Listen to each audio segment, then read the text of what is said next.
let's take the Harley and let's go camping.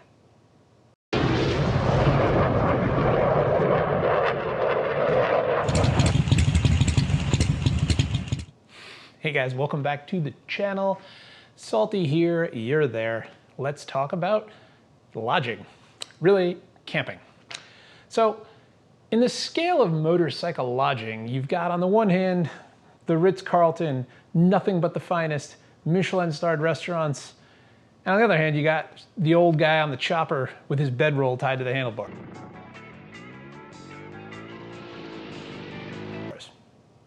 And quite a bit in between, honestly. And that's what we're gonna talk about today, motorcycle camping. Now, I will give you full disclosure. I don't go motorcycle camping. Like, I don't drive out to a spot to camp out there and come back. What I do is I will camp on the way to someplace, or if I'm at a rally and there's no hotel rooms, Sturgis, or the hotel rooms are really expensive, Sturgis, or you're just looking for a state park or someplace to camp on your way from point A to point B. That is what we're gonna do. That's the best way to do it. So I figured today we'll talk about some of the gear that I use to camp on the bike to be comfortable on the road. So full disclosure, I do camp. I'm a scout leader, I do it with my son all the time. So this gear sometimes has double use. So if some of it's a little bit more bougie, I do use it not just on the bike.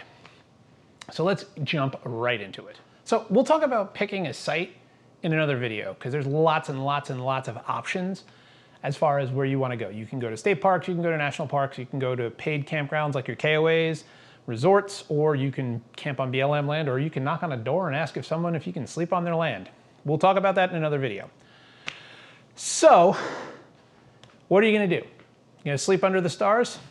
It's a romantic notion, but I'll tell you, if you live where I live, the stars have a habit of spitting on you at night called rain, so you probably want shelter. Shelter means a tent. Tents have a massive range. You could do an entire YouTube channel on tents. I think there's some people that actually do that. Starting all the way from the $85 Walmart special, all the way up to thousands of dollars for expedition tents or for super ultra hyper light backpacking tents. So what should you look for? Well, with everything that I'm gonna talk about here, the value proposition is always going to be, how much are you gonna use this? And can you fit it on the bike, obviously, because no disrespect to my people that rock the full Aero Stitch suits and get on their adventure touring bikes packed to the gills like it's the Paris Dakar rally. That ain't how you get down on a Harley, because you gotta look cool, so less is more. But how much are you gonna use it, and how much are you willing to spend? So those are things to keep in mind. If you're only gonna camp once a year, then probably don't go blow $500 on a tent. If you're gonna do this every weekend, or you're going on an epic cross-country voyage where you're gonna be camping out 10, 12, 13, 14 times, might be worth it to spend some money. So what should you look for? I think a backpacking tent is a great option because they're small and they're light because they're designed to be carried on your back. And they usually come with a detachable rainfly, which is nice because if you do want to sleep under the stars, you can take the rainfly off and then you basically are in a screened in box, no bugs eat you, and you have a beautiful view of the stars. So something to think about. What I have is I have this guy right here. This, kind of big, you can see, is the REI Half Dome 3. So, yeah, it's a little bougie, but pro tip from Salty, that was the end, I got that about 2 years ago. That was the end of a model and they were re-releasing it with a new model. So the new version of the Half Dome, and they sold that on super crazy discount. So like 70% off. So I got that a really good deal. So keep your eyes open if you're shopping for gear. There's usually times around the end of the seasons and things where you can get some good deals. It's a Half Dome 3. What's the 3 mean? Well, they'll tell you that it means it can sleep 3 people. I am not a small human. I'm not a grotesquely large human. The number on a tent is BS. I'll be real with you.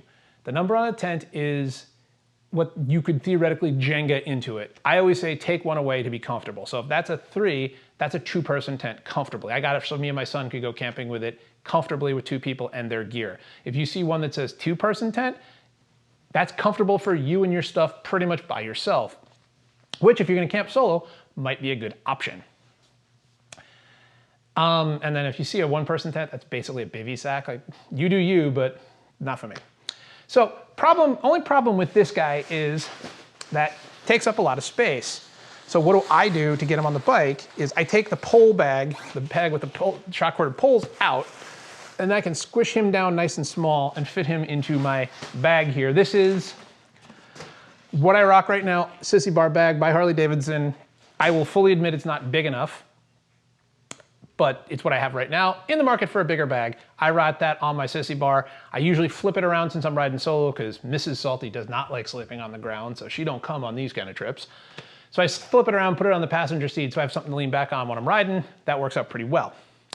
So what do I do with the poles? I'll take the pole bag out, which is this guy right here, and I can kind of take him and I'll usually lash him with some bungee cord to the side of the bag, thusly, to these tie-off points, and just keep them out there.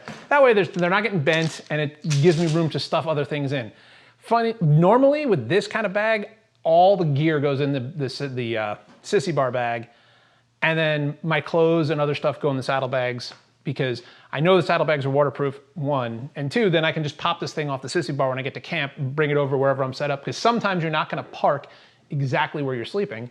That way you can have that set up and go to town. So great tent, REI Half Dome 3, recommend it. Use the guy lines. If you learn how to set it up, don't be that guy. Like, set it up at your house, in your backyard. Don't be the guy that like rolls up at 1 o'clock in the morning in the dark and doesn't have any clue how to set up their tent. Cool, shelter, done. Next. Sleeping bag. Well, I mean, you could do the blanket. You could do the old school poncho style bedroll. Nothing wrong with that. I've seen those as accessories kind of on cholo bikes. I think a lot of times those are an accessory. I don't think anyone's actually rolling that thing out to sleep on it, but hey, old school's old school, man. That would be cool. However, I recommend a sleeping bag. So, sleeping bags, two varieties. You got your square guy and you got your mummy bag. Square guys are more comfortable for me, especially because like I don't like being bound up. I hate mummy bags. I have one, but it's for cold weather. They're also great because you can unzip them and they can kind of be a big blanket. And if that's how you want to lay down, that's awesome. The downside to the square bags, not as warm, and they tend to be bigger and heavier. So mummy bags keep you all trussed up like a mummy, keep you warm, but they're not the most comfortable thing in the world. But if you're freezing, you're also not comfortable. So other thing you have is, how are they filled? Either they're going to be artificially filled or they're going to be filled with down. Artificial fill is cheaper, and it does have a magical power of keeping you warm even if it gets a little bit wet, but it's much heavier and much bulkier. The other kind of fill is goose down, which is exactly what it sounds like. It's goose feathers, right? So it's shoved in the belly feathers of the goose, it's shoved in there. Warm as hell, super warm, super light because it fluffs out, and it's very squishable because of the fact that it's basically air. The down insulates the air, you get nice and warm, it's awesome. But it has 2 major factors. 1, it's very squishable, but you can't keep it squished. If you store it in a little squish bag forever, it's gonna not fluff out and you're gonna get cold. So they come with big net bags to hang them up, so it's kind of a pain in the butt to store. I know some hardcore backpackers that will literally not even put it in that. When they're not using it, they'll literally hang it up from a shelf full length in their garage so it stays nice and fluffy.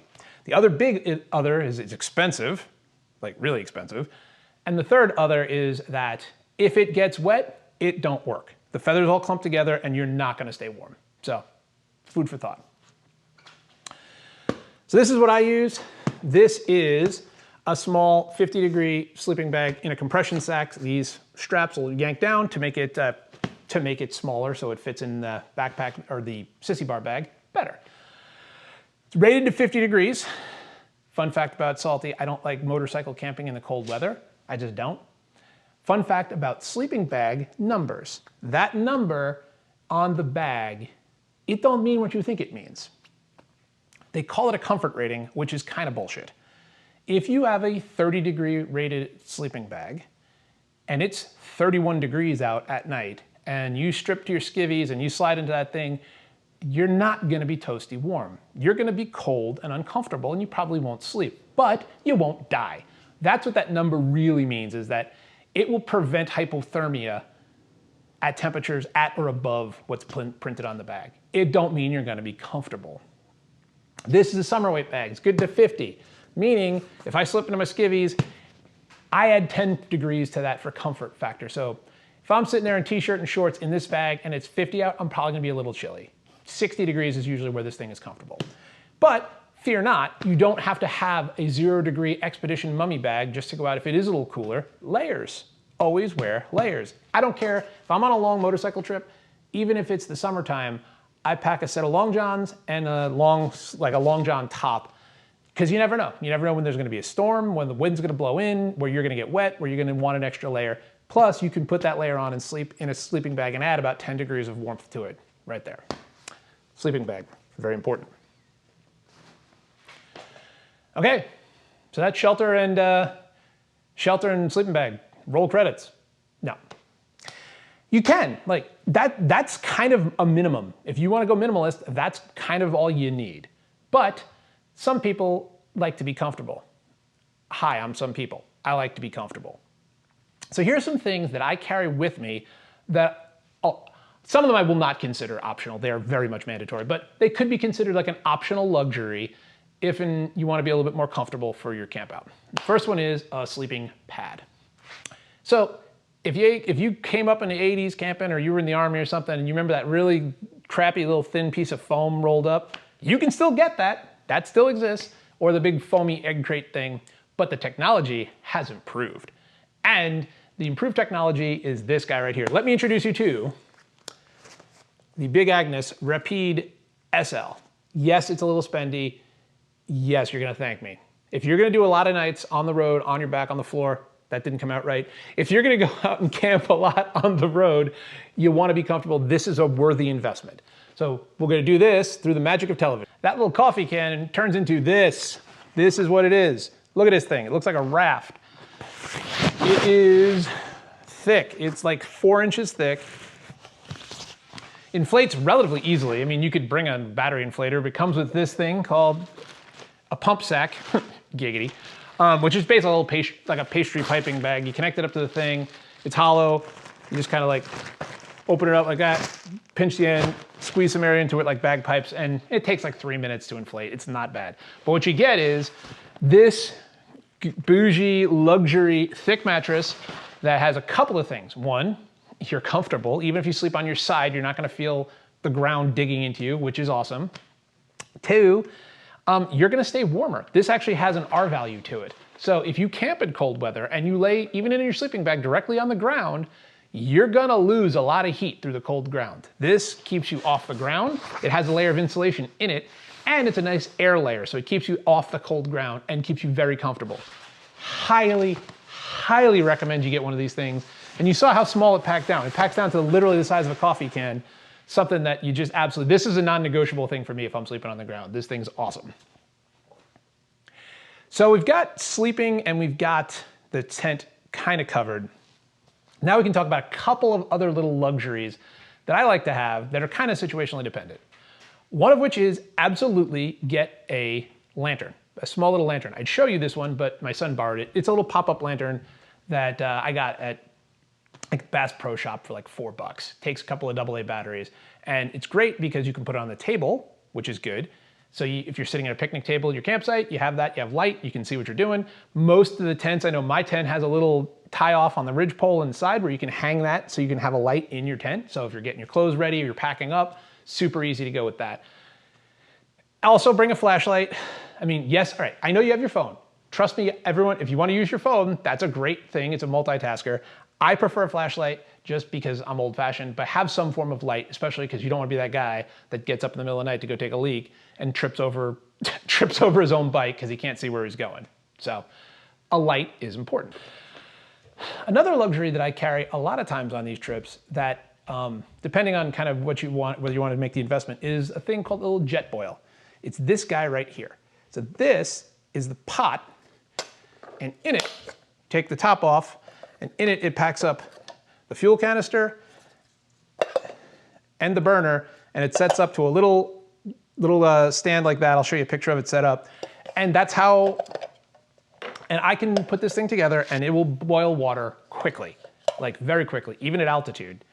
It'll boil water and you'd be surprised. That and a couple of packages of instant coffee in the morning, that's a great starter. I know It isn't your 2-pump half-calf mochaccino frappellate that you get at your morning coffee stop, but I need some anti-murder juice in the morning to get rolling, and this is a good way to do it. Other thing, pro tip, in the cold weather that, if I do catch myself out in the cold weather, I'll throw a couple of packages of either French onion soup mix or of chicken noodle soup, like the packets, the little envelopes of it. I'll throw that in a bag because you'd be shocked on a really, really cold day that a hot soup will absolutely make you feel better. If you got rained on and you're trying to set up camp and you're shivering and you can't get warm, set this up, boil some water, get some hot beverages in you, you will feel a lot better. So this is a Jetboil, totally worth it. Takes up a little space, totally worth it. Finally, this is a big luxury. I think about where I'm going if I'm gonna bring this. This is a chair. This is a camp chair. And to be honest with you, if I'm staying at a state park or a KOA or something like that, I probably won't bring this because, quite frankly, every one of those sites is going to have a picnic table and a bench. But if you're staying on BLM land or you're just kind of pulling off, you're gonna find that sitting on a rock or squatting is not very comfortable. This will also fit in my tent. So let me give me a second to get this set up. Pretty luxurious if I do say so myself. However, just understand, it takes up space. So if you don't need it, this is the first thing that gets out of my kit if I'm going. But if I'm gonna go to a place where I think I'm camping on something, I don't know if I'm gonna have a place to sit or I'm gonna be at like a Sturgis rally where I'm gonna be there for a week, this is luxury. This is comfortable. Just don't lean back too hard because you may come flying out of it. Ask me how I know. Okay, so some other odds and ends to think about. Bring a flashlight, maybe bring a book. I don't know, might be nice to read. People do that stuff anymore. I mean, I know you can have it on your phone or whatever.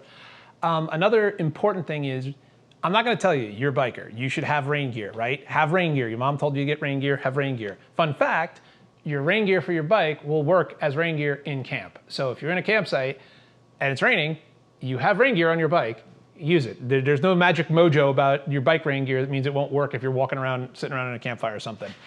Campfires are awesome. It's a lot of fun to do. Make yourself comfortable. Bring the things you think you need. You're gonna be shocked at how fast you run out of space. That's why I'm already in the market for a much bigger bag than that, because I'm a little less minimalist than I used to be, and I like bringing some more stuff with me. So I'm in the market for a bigger sissy bar bag. You will fill your saddlebags up pretty quickly, and you'll probably fill up your tour pack, if you have one, pretty quickly. So be discerning about what kind of gear you're gonna bring. So tent, sleeping bag, pad, and those are the big 3 ones that I will always have. And obviously remember to bring clothes, bring a change of clothes, you stink otherwise, and put dry socks on in the morning. Do that. I'm serious. Put dry socks on. Don't be that guy that wears the same socks for like 3 days. It's not good. Okay. So that's it, camping, moto camping. It's not hard. If you guys like this video, I'm totally bribing you, like this video. If enough of you guys like this video and watch it and want me to do one, I can do a go out and set up your tent kind of setup, or talk a little bit more about where you can camp, because trust me, there are ways you can get yourself jammed up. You can't just pitch a tent anywhere. And there's some really hidden gems that you might actually find that make the trip awesome if you're going cross country or going to a rally. So I think we're at the end. I think we made it. So remember to hit that like button. If you do like the video, it helps the algorithm, it helps us get there. We're over 1,000 subscribers. I don't understand how. It's you guys. You guys are awesome. So if you like this and you want to be part of the team, hit the subscribe button. It never costs you anything, and you can be, you'll know when we put out another video. And if you really want to buy me a coffee or something, you can use that super thanks button, and I promise I will drink the coffee live and on the air. We'll do that. Thinking about doing a live stream. Let me know in the comments if you think a live stream, an AMA, a hangout, something like that would be something y'all be interested in doing, and I'll set it up and we'll publish a time. But until then, guys, be safe, take care of each other, and until I see you next time in the next video, Salty Flyer, peace.